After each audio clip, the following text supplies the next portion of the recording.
ये हम सीयूईटी की बात कर रहे हैं, लेकिन इसके अलावा भी नीट की बात कर ले, बाकी जो परीक्षाएं हुई वहां पर भी छात्रों को यही समस्या थी। मेरे खुद के जानने वाले कई छात्र ऐसे हैं जो कह रहे थे कि देखिए हमें ये नहीं पता किस डेट को कौन सा एग्जाम होगा, केवल 3 दिन बाकी है, 4 दिन बाकी हैं, अब 2 दिन पहले आपको पता लग जाता है। तो वो बड़े परेशान रहते कि भाई हमें यही नहीं पता पेपर कौन सा पहले होने वाला है जिसकी तैयारी हम तेज कर दें। तो एक सवाल तो ये जो अव्यवस्थाओं को लेकर है, ये इस साल ज्यादा हुआ है या हर साल आपको ऐसे देखने को मिलता है, ये सवाल मेरा आपसे है। दूसरा क्वेश्चन मेरा आपसे ये है, जो ये सीबीएसई में 12th की वैल्यू कम की गई है अब एक कॉमन एंट्रेंस की वजह से, क्या इसका असर पड़ने वाला है 12th को लेकर? क्योंकि अगर 12th के एग्जाम में अब हो गया है कि आप नंबर क्या भी लाते हैं फर्क नहीं पड़ता है, तो क्या आपको लगता है कि इससे एक नया पैटर्न शुरू होगा कि बच्चे पहले से तैयारियां करने लगेंगे और 12th को जो प्राथमिकता देते थे वो कहीं शायद पीछे छूट जाएगी? इसका क्या इफेक्ट, साइड इफेक्ट, ये पॉजिटिव नेगेटिव दोनों बता दीजिए। बिल्कुल, जो हमारी चिंता थी बहुत कि एक चीज कि ये एक जो शैडो इंडस्ट्री है, मतलब जो साए में कोचिंग करते हैं, जो स्कूल से हटकर जिसको पहचान मिल जाती है, वो ज्यादा उभर के आएगी। और यही हुआ यहाँ तक कि हमारी यूनिवर्सिटी, दिल्ली यूनिवर्सिटी के एक कॉलेज ने भी 12,000 रुपए का एक इश्तिहार लगा दिया और कहा कि आइए हम आपकी कोचिंग करेंगे, जिसका टीचर्स ने बहुत इसमें असहमति दिखाई और इसलिए फिर वो हटाना पड़ा कि आप खुद यूनिवर्सिटी के कॉलेज हो, आप खुद स्टूडेंट्स को एडमिट करने वाले हो और आप ही कोचिंग कर रहे हो। तो इसलिए कोचिंग का जो इस तरह के कम्पिटिटिव एग्जाम में कोचिंग का जो कई स्टूडेंट्स को मिल जाता है फायदा, हर एक कोई नहीं अफोर्ड कर सकता, और वो भी हमारे लिए बहुत न्यायपूर्वक एक जांच नहीं होती। तो इसलिए वो एक सवाल है। और जो दूसरा आपने कहा कि शायद व्यवस्था की जो दिक्कत आ रही है, बहुत आवाज आ रही है। जी जी, तो व्यवस्था की दिक्कत है वो शायद इस साल ज्यादा है, क्योंकि ये बहुत कम समय में लिया गया है, जो होना नहीं चाहिए। ऐसा मेजर अगर निर्णय लिया जाता है तो वो समय लगाकर अच्छी तरह सब लोगों से बातचीत करके, चर्चा करके फिर ही आना चाहिए। वो एकदम किसी एक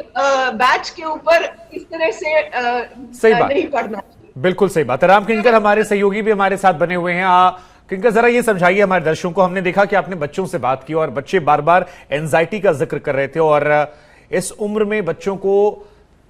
तैयारी प्रशासनिक स्तर पर नहीं हो पाई, परीक्षा लेने वाले तैयारी नहीं कर पाए। क्या आपको लग रहा है कि उसका खामियाजा उन बच्चों को भुगतना पड़ रहा है, इस बैच से कम जो यहां पर ये एग्जाम देने वाले हैं, जिन्हें अब तक कोई क्लैरिटी नहीं मिल रही है? या कुछ बच्चे तो ऐसे भी मैंने सुने कि वो कह रहे थे कि देखिए एक दिन में 2 पेपर है और दूसरा सेंटर जो है वो 5 घंटे की दूरी पर है और जाने का जो टाइमिंग है वो केवल 2 घंटे का है, तो ऐसे में हम कैसे उड़कर वहां पहुंच जाएंगे? तो ये जो बेसिक सवाल हैं, ये सुनने में भले हास्यास्पद लगते हो, लेकिन जिस पर गुजर रही होगी वो तो बड़ा परेशान होगा, उसके भविष्य का खिलवाड़ हो रहा है।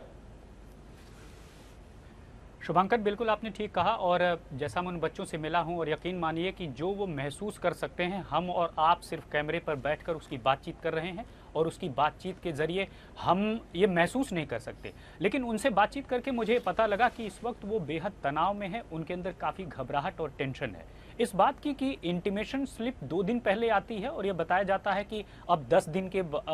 दिन तक डेट बढ़ गई है और कुछ की डेट तो 15 जुलाई की है, यानी एक दिन बाद वो एग्ज़ाम में बैठेंगे। सवाल यही है, ये वो परीक्षा है जिसका उनके पास न कोई फॉर्मेट है, न उसके पास कोई किसी एक फिक्स डायरेक्शन में जाने की दिशा है, और साथ ही साथ अगर ये भी हम मान लें कि चलिए हर परीक्षा में होता है, पहली बार ऐसे स्टूडेंट्स परीक्षा दे रहे हैं, तब भी कोई क्लैरिटी नहीं है। तो अधिकतर मुझे बच्चों में कंफ्यूजन दिखाई दिया कि उनको कुछ एनसीईआरटी की बुक्स का सहारा ले रहे हैं, कुछ ने तो रट डाला है सब कुछ जो उन्होंने 12th तक पढ़ा हुआ है, लेकिन उनको लगता है कि ये उतना सही नहीं है जिस तरह से वो तैयारी कर रहे हैं। क्योंकि पहले उनकी तरफ से ये कहा गया कि सबसे बड़ा दिक्कत, सबसे बड़ा टेंशन की वजह उनके अंदर ये थी कि पहले कहा गया था कि 30% जो सिलेबस था उसे काट दिया गया था, हटा दिया गया था, लेकिन अब वो दोबारा से ऐड कर दिया गया है, लिहाजा वो सिलेबस और बड़ा हो गया है, जो कि बोर्ड से बहुत ज़्यादा है। और ये जितना उन्होंने बोर्ड में पढ़ा है उससे कहीं ज़्यादा उन्हें पढ़ना पड़ रहा है, एक बात।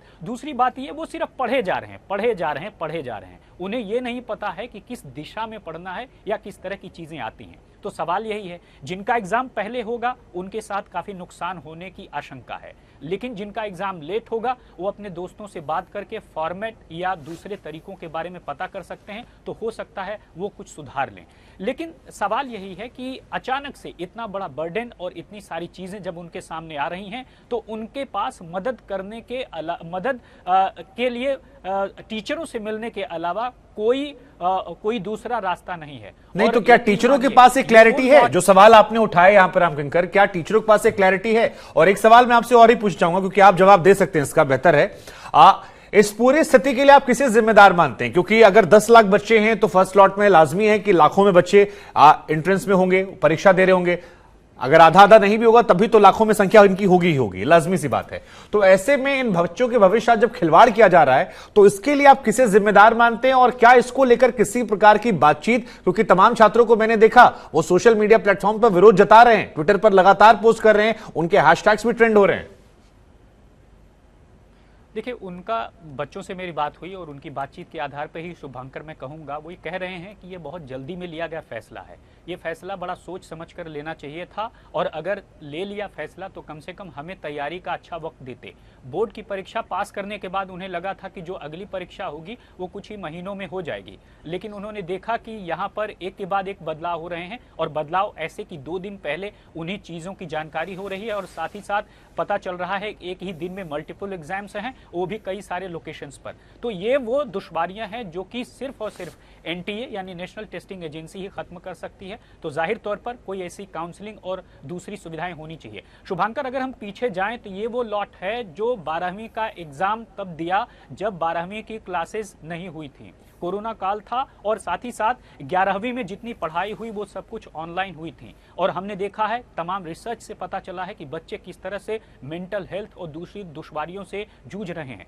ऐसे में अगर ये परीक्षा जो कि उनके सपनों की परीक्षा है, उनके भविष्य का पहला पड़ाव है, वह स्कूल से निकलकर कॉलेज और दूसरी यूनिवर्सिटीज में जाएंगे, ऐसे में उससे पहले उनके साथ टेंशन, घबराहट और तमाम दूसरी दुश्वारियों को झेल लेना साफ दिखाता है कि वो परीक्षा पास कर भी लेते हैं, बावजूद इसके जो वो उनके अंदर जो सहम है, जो डर है, खासकर इस परीक्षा को लेकर, वो बरकरार रहेगा। तो टीचर्स का ये कहना है कि उन्हें तो आशंका ये है कि अगर इसी तरह की दिक्कतें या दुश्वारियां लगातार चलती रहें तो आने वाले वक्त में जो कोचिंग इंस्टीट्यूशंस हैं जो कि एजुकेशन का कॉमर्शियल या व्यवसायीकरण करते हैं, उनका जो है कारोबार बहुत फले फूलेगा, और साथ ही साथ जो कोचिंग्स की बाढ़ आ जाएगी। ऐसे में अगर ये कितना अच्छा होता, अगर ये फॉर्मेट होता, अगर कुछ शिक्षाविद इसे ऐसे तैयार करते कि ये बताते कि किस किस तरह के प्रश्न आएंगे और किन दिशा में छात्र को ज्यादा पढ़ाई करनी पड़ेगी। अधिकतर से जो मेरी बात हुई है उस आधार पर मैं कह रहा हूं, उनका ये कहना है कि वो सिर्फ एनसीईआरटी की बुक्स पढ़ रहे हैं, और साथ ही साथ सिर्फ और सिर्फ वो 12वीं में जितना उन्होंने पढ़ा है